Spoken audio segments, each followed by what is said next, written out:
আমি একটা ব্যাপার অবজার্ভ করলাম, একটু থামলাম, থামার পর একটু দেখছি, কি দেখছি, আমি দেখছি যে আমাদের এই যে যখনই এটা অতিক্রম করে ফেললাম, যখনই এই পার্টটা আমি পার করে ফেললাম, এরপরে যখনই ওই ফ্লো এর সাথে আগানোর চেষ্টা করছি, তখন একটা জিনিস বারবার আসছে, সেটা হচ্ছে 4 - 4।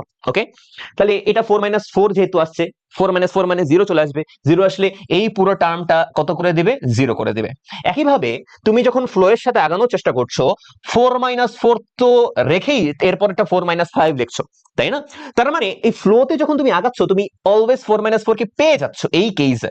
তাহলে এই পুরা পার্টটা আবার কত হয়ে যাবে, 0 হয়ে যাবে।